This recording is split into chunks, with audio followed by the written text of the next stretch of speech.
जय माता दी। माँ कात्यायनी की शक्ति से आपका जीवन ऊर्जा और प्रकाश से भर जाए और आपके जीवन के सभी लक्ष्य पूरे हों। आप और आपके परिवारजनों पर माँ कात्यायनी का आशीर्वाद सदा बना रहे। आप सभी को नवरात्रि के छठे दिन की हार्दिक शुभकामनाएं। आज नवरात्रि के छठे दिन माँ दुर्गा के कात्यायनी रूप की पूजा का विधान है। इस शुभ अवसर पर आप सभी सुनिए माँ कात्यायनी की संपूर्ण कथा। ऋषि कात्यायन के घर पर जन्म लेने के कारण ही माता का नाम कात्यायनी पड़ा। माँ कात्यायनी का स्वरूप अत्यंत चमकीला और भव्य है। इनकी 4 भुजाएं हैं। माँ के दाहिनी तरफ की ऊपर वाली भुजा अभय मुद्रा में और नीचे वाली पर मुद्रा में है। बाईं तरफ की ऊपर वाली भुजा में तलवार और नीचे वाली भुजा में कमल का पुष्प सुशोभित है। माँ का वाहन सिंह है। माँ कात्यायनी की भक्ति और उपासना के द्वारा मनुष्य बहुत ही जल्दी और बहुत ही सरलता से धर्म, अर्थ, काम और मोक्ष की प्राप्ति कर लेता है। वह इस लोक में स्थित रहकर भी अलौकिक तेज और प्रभाव से युक्त हो जाता है। माता कात्यायनी की पूजा करने से सभी प्रकार के संकटों का नाश होता है। माँ दानव और पापियों का नाश कर अपने भक्तों की रक्षा करती हैं। प्राचीन कथा के अनुसार कालांतर में कात्यायन नाम से कई ऋषि हुए हैं। एक विश्वामित्र मुनि के वंश में, जिन्होंने श्रौत, गुह्य और प्रतिहार सूत्रों की रचना की थी। दूसरे गोमिल पुत्र थे, जिन्होंने छंदों परिशिष्ट कर्म प्रदीप की रचना की थी। और तीसरे कात्यायन वर रुचि सोमदत्त के पुत्र थे, जो पाणिनि सूत्रों के प्रसिद्ध वार्तिककार थे। कात्यायन कत ऋषि के गोत्र में उत्पन्न ऋषियों को कहा जाता है। सबसे पहले कत नामक महर्षि के पुत्र ऋषि कात्य हुए। इन्हीं कात्य के गोत्र में विश्व प्रसिद्ध महर्षि कात्यायन उत्पन्न हुए, जिन्होंने भगवती जगदम्बा की कई वर्षों तक बड़ी कठिन तपस्या की थी। फिर एक दिन प्रसन्न होकर देवी जगदम्बा ने कात्यायन ऋषि को दर्शन दिए और तब कात्यायन ऋषि ने उनसे अपनी पुत्री के रूप में अपने घर पर जन्म लेने की प्रार्थना की। तब देवी ने कात्यायन ऋषि को यह वरदान दिया कि वह पुत्री के रूप में उनके घर पर जन्म लेंगी। और इस प्रकार अपने वचन का पालन करते हुए देवी जगदम्बा ने कात्यायन ऋषि के यहाँ जन्म लिया और फिर महिषासुर दैत्य का वध किया। एक और कथा के अनुसार भगवान श्री कृष्ण को पति रूप में प्राप्त करने के लिए ब्रज की गोपियों ने इन्हीं देवी की पूजा कालिंदी यमुना के तट पर की थी। और देवी कात्यायनी को ब्रजमंडल की अधिष्ठात्री देवी के रूप में भी पूजा जाता है। दरअसल ब्रज की गोपियां सांवले सलोने श्री कृष्ण पर अपना सब कुछ न्यौछावर कर चुकी थीं। अब उनके जीवन में इच्छा थी तो केवल एक बार श्री कृष्ण के चरणों का कृपा प्रसाद पाने की। सोते जागते, उठते बैठते, खाते पीते, हर समय यानी कि जीवन की प्रत्येक गति में उन गोपियों के तो मन में श्री कृष्ण ही बस गए थे। उन्हें आवश्यकता थी तो केवल श्री कृष्ण को रिझाकर उनके कमल रूपी श्री चरणों में आश्रय प्राप्त करने की। और जब श्री कृष्ण मथुरा चले गए तब सारी गोपियां बेचैन हो गई, व्याकुल हो गई। इन्हीं व्याकुलता भरे क्षणों में किसी ब्रज गोपी ने अपनी दादी नानी के मुख से ये सुन लिया कि कात्यायनी देवी व्रत के अनुष्ठान से मनोवांछित वर प्राप्त होता है। बस फिर क्या था, ब्रज की सभी कुमारी गोपियों ने नंद बाबा के लाडले कामदेव की छवि को धूमिल करने वाले और सूर्य की आभा से भी अधिक दैदीप्यमान गोविंद माधव को प्राप्त करने के लिए मन में दृढ़ विश्वास रखकर सामूहिक रूप से देवी कात्यायनी को प्रसन्न करने के लिए कात्यायनी व्रत करने का संकल्प एक साथ ले लिया। ब्रज गोपियों ने अपने प्राण प्रियतम को प्राप्त करने के लिए माँ कात्यायनी के पूजन का व्रत विशुद्ध भाव से प्रारंभ कर दिया। जब हेमंत ऋतु आई, उसके पहले ही महीने में अर्थात मार्गशीर्ष मास में नंद बाबा के ब्रज की कुमारियां कात्यायनी देवी की पूजा और उपवास करने लगी। वे केवल हविष्यान्न ही खाती थी।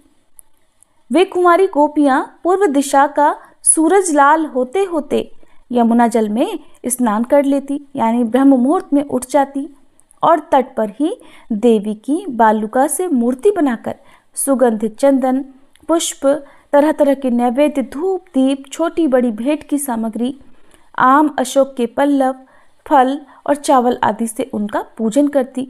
साथ ही कात्यायनी महामाये महायोगिन्याधीश्वरी नंद गोपसुतम देवी पति में कुरुते नमः इति मंत्रम जपन्यस्ताम पूजाम चक्र कुमारी कहा। इस तरह मंत्र का जाप करती भी वे कुमारी गोपियां देवी कात्यायनी की आराधना किया करती। इस तरह उन गोपियों का जिनका मन श्री कृष्ण के प्रति निछावर हो चुका था, जिनका तन मन श्री कृष्णमय हो चुका था, इस संकल्प के साथ उन्होंने 1 महीने तक देवी कात्यायनी की भली भांति पूजा की। इस प्रकार की नंद नंदन श्याम सुंदर ही हमारे पति हों। वे प्रतिदिन ब्रह्म मुहूर्त में ही नाम ले लेकर एक दूसरी सखी को पुकार लेती और फिर एक दूसरे के हाथ में हाथ डालकर ऊंचे ऊंचे स्वर से भगवान श्री कृष्ण की लीला और नामों का गान करती हुई यमुना जल में स्नान करने के लिए जाती। एक दिन सारी गोपियों ने प्रतिदिन की तरह यमुना जी के तट पर जाकर अपने अपने वस्त्र उतार दिए और भगवान श्री कृष्ण के गुणों का गान करती हुई बड़े आनंद से वे जल क्रीड़ा करने लगी। भगवान श्री कृष्ण सनकादि योगियों और शंकर आदि योगीश्वरों के भी ईश्वर हैं। उनसे गोपियों के मन की यह इच्छा छुपी नहीं रही। वे उनका अभिप्राय जानकर अपने सखा ग्वाल बालों के साथ उन कुमारी गोपियों की साधना सफल करने के लिए यमुना तट पर पहुंच गए। उन्होंने अकेले ही उन सब गोपियों के सारे वस्त्र उड़ा दिए और बड़ी फुर्ती से कदम्ब के एक वृक्ष पर चढ़ गए। उनके साथी ग्वाल बाल अब ठठा ठठा कर हंसने लगे और स्वयं श्री कृष्ण भी हंसते हुए गोपियों से हंसी हंसी की बात कहने लगे। अरे कुमारियों, अगर इच्छा हो तो तुम यहाँ आकर अपने अपने वस्त्र ले जाओ।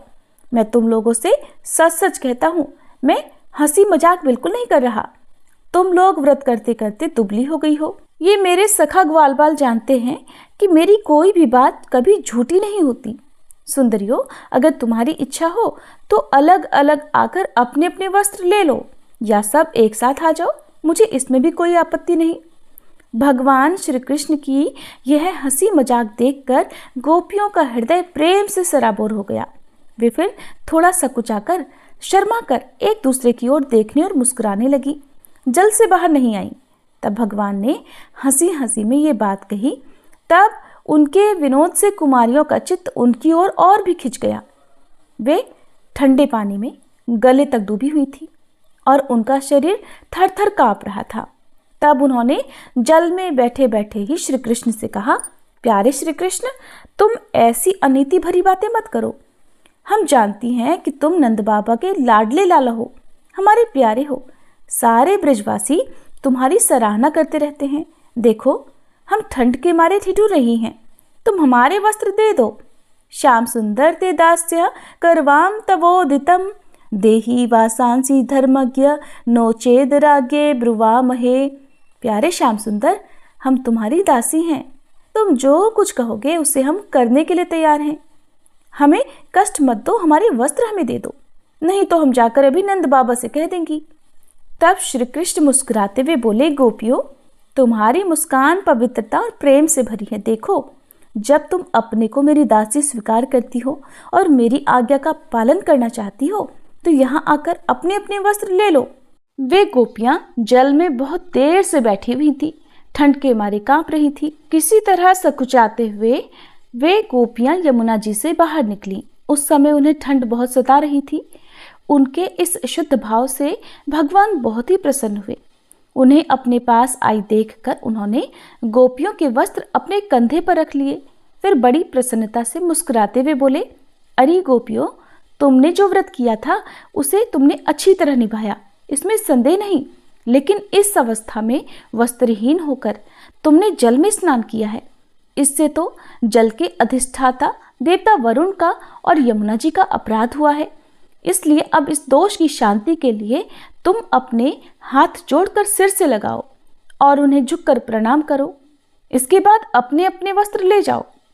भगवान श्री कृष्ण की ये बात सुनकर उन गोपियों ने ऐसा ही समझा कि वास्तव में वस्त्रहीन होकर स्नान करने से हमारे व्रत में त्रुटि आ गई।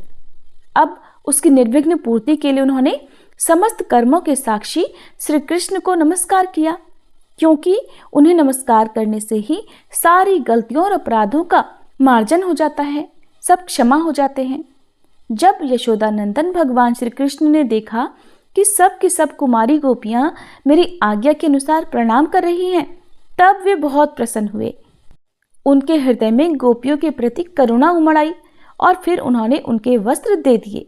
श्री कृष्ण ने गोपियों से छल भरी बातें की, उनका लज्जा संकोच छुड़ाया, हंसी की और उन्हें कठपुतलियों के समान नचाया, यहाँ तक कि उनके वस्त्र भी हर लिए।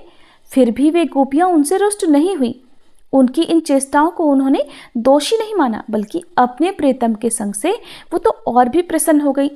गोपियों ने अपने अपने वस्त्र पहन लिए, लेकिन श्री कृष्ण ने उनके चित्त को इस प्रकार अपने वश में कर रखा था कि वे वस्त्र पहनने के बाद भी वहां से एक कदम भी आगे नहीं बढ़ पाई। अपने प्रियतम के समागम के लिए सजकर वे उन्हीं की ओर लजीले चितवन से निहारती रहीं। भगवान ने देखा कि उन गोपियों ने उनके चरण कमलों के स्पर्श की कामना से ही ये व्रत धारण किया है और उनके जीवन का यही एकमात्र संकल्प है। तब गोपियों के प्रेम के अधीन होकर ऊखल तक में बंध जाने वाले भगवान श्री कृष्ण उनसे कहने लगे, मेरी परम प्रेयसी कुमारियों, मैं तुम्हारा यह संकल्प जानता हूँ कि तुम मेरी पूजा करना चाहती हो। तुम्हारी इस इच्छा का अनुमोदन करता हूँ। तुम्हारा ये संकल्प सत्य होगा, तुम मेरी पूजा कर सकोगी। जिन्होंने अपना मन और प्राण तक मुझे समर्पित कर रखा है, उनकी कामनाएं उन्हें सांसारिक भोगों की ओर ले जाने में समर्थ नहीं होती।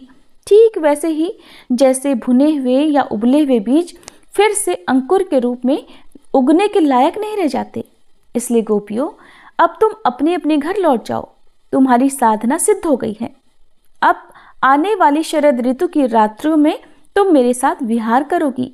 गोपियों, इसी उद्देश्य से तुम लोगों ने यह व्रत और कात्यायनी देवी की पूजा की थी। फिर भगवान की आज्ञा पाकर वह गोपियां जाने की इच्छा न होने पर भी बड़े कष्ट से व्रज में गई। अब उनकी सारी कामनाएं पूर्ण हो चुकी थी। इस प्रकार जैसी जिसके मन में कामना हो, कात्यायनी देवी और भगवान श्री कृष्ण की कृपा से वह मनोकामना पूर्ण हो जाती है। आज के दिन देवी कात्यायनी की पूजा गोधूली बेला में जरूर करनी चाहिए और भगवान श्री कृष्ण की पूजा करने से कात्यायनी देवी के साथ ही भगवान श्री कृष्ण का भी आशीर्वाद प्राप्त हो जाता है। प्रिय श्रोताओ, ये थी देवी कात्यायनी की कथा। अब सुनिए महिषासुर मर्दिनी स्तोत्र का हिंदी अनुवाद। हे हिमालय राज की पुत्री, हे गिरिजा देवी, विश्व को आनंदित करने वाली देवी, नंदीगणों द्वारा पूजित गिरिश्रेष्ठ विंध्याचल के शिखर पर निवास करने वाली देवी, अपनी लीला से भगवान श्री विष्णु को प्रसन्न करने वाली, इंद्रदेव के द्वारा नमस्कृत भगवान नीलकंठ की पत्नी, विश्व में विशाल कुटुंब वाली और विश्व को संपन्नता देने वाली, हे महिषासुर का मर्दन करने वाली भगवती, अपने बालों की लता से आकर्षित करने वाली पर्वत की पुत्री, आपकी जय हो, जय हो, जय हो। देवों को वरदान देने वाली, दुर्धर और दुर्मुख असुरों को मारने वाली और स्वयं में ही हर्षित रहने वाली, तीनों लोकों का पोषण करने वाली, शंकर जी को संतुष्ट करने वाली, पापों को हरने वाली और घोर गर्जना करने वाली, दानवों पर क्रोध करने वाली, अहंकारियों के घमंड को सुखा देने वाली, समुद्र की पुत्री, हे महिषासुर का मर्दन करने वाली, अपने बालों की लता से आकर्षित करने वाली पर्वत की पुत्री, आपकी जय हो, जय हो, जय हो। हे जगत माता, हे मेरी माँ, प्रेम से कदम्ब के वन में वास करने वाली, हास्य भाव में रहने वाली, हिमालय के शिखर पर स्थित, अपने भवन में विराजित, मधु की तरह मधुर, मधु कैटभ का मद नष्ट करने वाली, महिष को विदीर्ण करने वाली, सदा युद्ध में लिप्त रहने वाली, हे महिषासुर का मर्दन करने वाली, अपने बालों की लता से आकर्षित करने वाली पर्वत की पुत्री, आपकी जय हो, जय हो, जय हो। शत्रुओं के हाथियों की सूंड काटने वाली और उनके 100 टुकड़े करने वाली, जिनका सिंह शत्रुओं के हाथियों के सर अलग अलग टुकड़े कर देता है, अपनी भुजाओं के अस्त्रों से चंड और मुंड के शीश काटने वाली, हे महिषासुर का मर्दन करने वाली और अपने बालों की लता से आकर्षित करने वाली पर्वत की पुत्री, आपकी जय हो, जय हो, जय हो। रण में मदोन्मत्त शत्रुओं का वध करने वाली, अजर अविनाशी शक्तियां धारण करने वाली, प्रमथनाथ अर्थात शिवजी की चतुराई जानकर उन्हें अपना दूत बनाने वाली, दुर्मति और बुरे विचार वाले दानव के दूत के प्रस्ताव का अंत करने वाली, हे महिषासुर का मर्दन करने वाली, अपने बालों की लता से आकर्षित करने वाली पर्वत की पुत्री, आपकी जय हो, जय हो, जय हो। शरणागत शत्रुओं की पत्नियों के आग्रह पर उन्हें अभयदान देने वाली, तीनों लोकों को पीड़ित करने वाले, दैत्यों पर प्रहार करने योग्य त्रिशूल धारण करने वाली, देवताओं की दुंदुभी से दुमी दुमी की ध्वनि को सभी दिशाओं में व्याप्त करने वाली, हे महिषासुर का मर्दन करने वाली, अपने बालों की लता से आकर्षित करने वाली पर्वत की पुत्री, आपकी जय हो, जय हो, जय हो।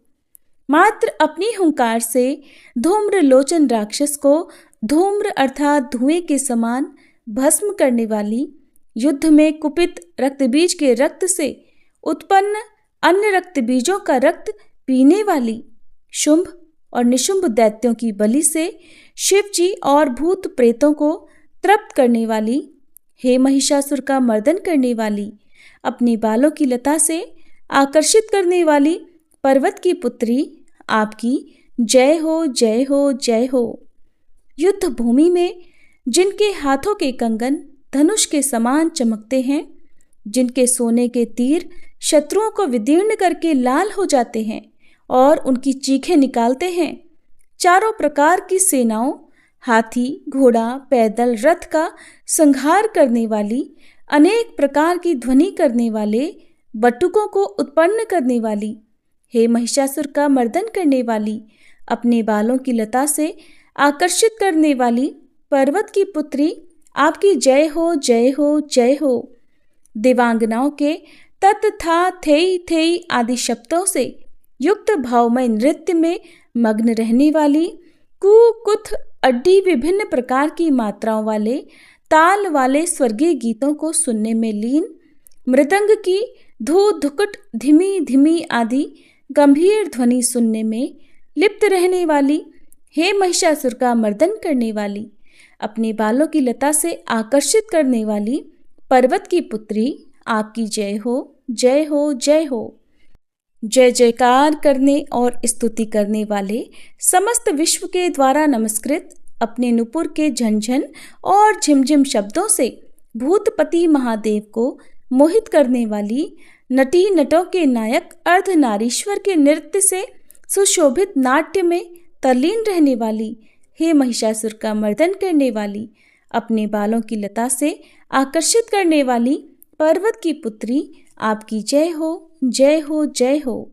आकर्षक कांति के साथ अति सुंदर मन से युक्त और रात्रि के आश्रय अर्थात चंद्रदेव की आभा को अपने चेहरे की सुंदरता से फीका करने वाली, काले भंवरों के समान सुंदर नेत्रों वाली, हे महिषासुर का मर्दन करने वाली, अपने बालों की लता से आकर्षित करने वाली पर्वत की पुत्री, आपकी जय हो, जय हो, जय हो। महायोद्धाओं से युद्ध में चमेली के पुष्पों की तरह कोमल स्त्रियों के साथ रहने वाली तथा चमेली की लताओं की तरह कोमल भील स्त्रियों से जो झिंगुरों के झुंड की तरह घिरी हुई हैं, चेहरे पर उल्लास से उत्पन्न उषा काल के सूर्य और खिले हुए लाल पुष्प के समान मुस्कान वाली, हे महिषासुर का मर्दन करने वाली, अपने बालों की लता से आकर्षित करने वाली पर्वत की पुत्री, आपकी जय हो, जय हो, जय हो। जिसके कानों से लगातार मद बहता रहता है, उस हाथी के समान उत्तेजित, हे गजेश्वरी, तीनों लोकों के आभूषण, रूप, सौंदर्य, शक्ति और कलाओं से सुशोभित, हे राजपुत्री, सुंदर मुस्कान वाली स्त्रियों को पाने के लिए मन में मोह उत्पन्न करने वाली मनमथ की पुत्री के समान, हे महिषासुर का मर्दन करने वाली, अपने बालों की लता से आकर्षित करने वाली पर्वत की पुत्री, आपकी जय हो, जय हो, जय हो। जिनका कमलदल के समान कोमल, स्वच्छ और कांति से युक्त मस्तक है, हंसों के समान जिनकी चाल है, जिनसे सभी कलाओं का उद्भव हुआ है, जिनके बालों में भंवरों से घिरे कुमुदनी के पुष्प और बकुल पुष्प सुशोभित हैं, उन महिषासुर का मर्दन करने वाली, अपने बालों की लता से आकर्षित करने वाली पर्वत की पुत्री, जय हो, जय हो, जय हो।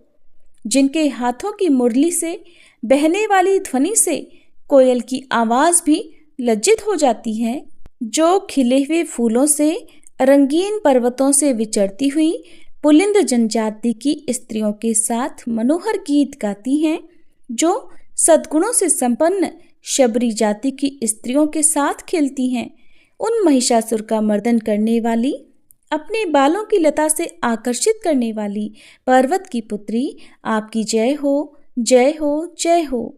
जिनकी चमक से चंद्रमा की रोशनी फीकी पड़ जाए, ऐसे सुंदर रेशम के वस्त्रों से जिनकी कमर सुशोभित है, देवताओं और असुरों के सर झुकने पर उनके मुकुट की मणियों से जिनके पैरों के नाखून चंद्रमा की तरह दमकते हैं, और जैसे सोने के पर्वतों पर विजय पाकर कोई हाथी मदोन्मत्त हो जाता है, वैसे ही देवी के उरोज कलश की तरह प्रतीत होते हैं। ऐसी हे महिषासुर का मर्दन करने वाली, अपने बालों की लता से आकर्षित करने वाली पर्वत की पुत्री, आपकी जय हो, जय हो, जय हो। सहस्त्रों दैत्यों के सहस्त्रों हाथों से सहस्त्रों युद्ध जीतने वाली और सहस्त्रों हाथों से पूजित सुर तारक उत्पन्न करने वाली, उसका तारकासुर के साथ युद्ध कराने वाली, राजा सुरथ और समाधि नामक वैश्य की भक्ति से समान रूप से संतुष्ट होने वाली, हे महिषासुर का मर्दन करने वाली, बालों की लता से आकर्षित करने वाली पर्वत की पुत्री, आपकी जय हो, जय हो, जय हो। जो भी आपके दयामय पद कमलों की सेवा करता है, हे कमले, वह व्यक्ति कमल निवास कैसे न बने। हे शिवे, आपके पद कमल ही परम पद हैं, उनका ध्यान करने पर भी परम पद में कैसे नहीं पाऊंगा। हे महिषासुर का मर्दन करने वाली, बालों की लता से आकर्षित करने वाली पर्वत की पुत्री, आपकी जय हो, जय हो, जय हो। सोने के समान चमकते हुए नदी के जल से जो आपके रंग भवन में छिड़काव करेगा, वो इंद्राणी के वक्ष से आलिंगित होने वाले इंद्र के समान सुखानुभूति को क्यों नहीं पाएगा। हे वाणी, हे महासरस्वते, आप में मांगल्य का निवास है, मैं आपके चरणों की शरण लेता हूँ। हे महिषासुर का मर्दन करने वाली, बालों की लता से आकर्षित करने वाली पर्वत की पुत्री, आपकी जय हो, जय हो, जय हो। आपका निर्मल चंद्र समान मुख चंद्रमा का निवास है, जो सभी अशुद्धियों को दूर कर देता है। नहीं तो क्यों मेरा मन इंद्रपुरी की सुंदर स्त्रियों से विमुख हो गया है। मेरे मत के अनुसार आपकी कृपा के बिना शिव नाम के धन की प्राप्ति कैसे संभव हो सकती है। हे महिषासुर का मर्दन करने वाली, बालों की लता से आकर्षित करने वाली पर्वत की पुत्री, आपकी जय हो, जय हो, जय हो। हे दीनों पर दया करने वाली उमा, मुझ पर भी दया कर ही दो। हे जगत जननी, जैसे आप दया की वर्षा करती हो, वैसे ही तीरों की भी वर्षा करती हो, इसलिए इस समय जैसा आपको उचित लगे वैसा करो, मेरे पाप और ताप दूर कर दो। हे महिषासुर का मर्दन करने वाली, बालों की लता से आकर्षित करने वाली पर्वत की पुत्री, आपकी जय हो, जय हो, जय हो। प्रिय भक्तजनों, अब हम सभी मिलकर माता रानी से क्षमा याचना करते हैं, ताकि हमारे द्वारा हुई किसी भी गलती के लिए माता रानी हमें क्षमा कर सके। हे परमेश्वरी, मेरे द्वारा रात दिन सहस्त्रों अपराध होते रहे हैं, अतः आप मुझे अपनी सेवक समझकर कृपा पूर्वक मेरे उन अपराधों को क्षमा करो। न तो मैं आह्वान करना ही जानती हूँ, न विसर्जन करना ही जानती हूँ, और न पूजा ही करना जानती हूँ। हे परमेश्वरी, मुझे क्षमा करो। हे सुरेश्वरी, मैंने जो मंत्रहीन, क्रियाहीन और भक्तिहीन पूजन किया है, वह सब आपकी दया से पूर्ण हो। सैकड़ों अपराध करके भी भक्त आपकी शरण में आकर केवल जगदम्ब कहकर ही मोक्ष को प्राप्त करते हैं, जिसे ब्रह्मादि देवगण भी पाने में असमर्थ होते हैं। हे जगदम्बिके, मैं अपराधी हूँ, किंतु आपकी शरण में आई हूँ। अतः इस समय मैं दया की पात्र हूँ। आप जैसा चाहो वैसा करो। अज्ञानवश या बुद्धि भ्रम होने के कारण भूल से मैंने जो कुछ भी कम या अधिक कर दिया हो, हे देवी, हे परमेश्वरी, सब अपराध क्षमा करो और प्रसन्न हो। हे जगन्माता, हे कामेश्वरी, सच्चिदानंद स्वरूपिणी परमेश्वरी, आप प्रेम पूर्वक मेरी यह पूजा स्वीकार करो और मुझ पर प्रसन्न हो। आप गुप्त से भी गुप्त वस्तु की रक्षा करने वाली हो। आप मेरे किए हुए इस जप को ग्रहण करके मेरे सभी अपराधों को क्षमा करो। हे देवी, हे महेश्वरी, आपकी कृपा से मुझे सिद्धि की प्राप्ति हो।